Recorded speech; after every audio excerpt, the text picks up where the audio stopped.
პოლიტიკური რეჟიმი არის ამა თუ იმ პოლიტიკურ იდეოლოგიაზე დაფუძნებული სახელმწიფოს მართვის ფორმა. მთლიანობაში პოლიტიკური რეჟიმები იყოფა დემოკრატიულ და არადემოკრატიულ რეჟიმებად. განვიხილოთ, დემოკრატიული რეჟიმი, სადაც მმართველობა ხორციელდება ხალხის ან მის მიერ კანონიერი გზით არჩეული წარმომადგენლების მიერ. დემოკრატიული რეჟიმი. დემოკრატიული მმართველობისას გადაწყვეტილება ამა თუ იმ სფეროში ან საკითხზე მიიღება საზოგადოების და დაინტერესებული პირების თუ ჯგუფების აზრის გათვალისწინებით. ხელისუფლების სხვადასხვა შტოები ერთმანეთისგან განცალკევებულია ხელისუფლების განაწილების სამართლიანი პრინციპით. ძალაუფლება გადანაწილებულია სხვადასხვა ინსტიტუტებში და ორგანოებში, რომლებიც ერთმანეთს აკონტროლებს და აბალანსებს. ანუ არ არის ერთ ცენტრში თუ ერთი პიროვნების გარშემო კონცენტრირებული. ადამიანის უფლებები და ძირითადი თავისუფლებები აღიარებული და რეალიზებულია. არა მხოლოდ ფურცელზე, კანონის სახით, არამედ პრაქტიკაში ის აღსრულებადია. არადემოკრატიული რეჟიმი. საპირისპიროდ არადემოკრატიულია, სადაც ძალაუფლება თავმოყრილია ერთი პირის, დიქტატორის ან პირთა ჯგუფის, როგორც წესი, პოლიტიკური პარტიის ხელში, რომელსაც ასევე სათავეში უდგას დიქტატორი.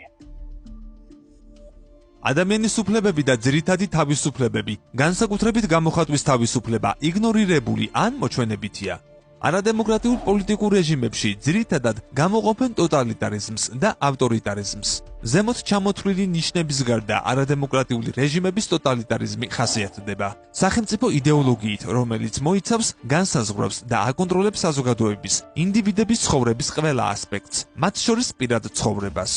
რეპრესიებით, რომლებიც ერთი მხრივ ემსახურება გაბატონებული იდეოლოგიის მოწინააღმდეგების განადგურებას და ამ გზით საზოგადოებაში შიშის დათესვას, რათა მომავალში თავიდან იქნეს აცილებული მასობრივი, ორგანიზებული წინააღმდეგობა.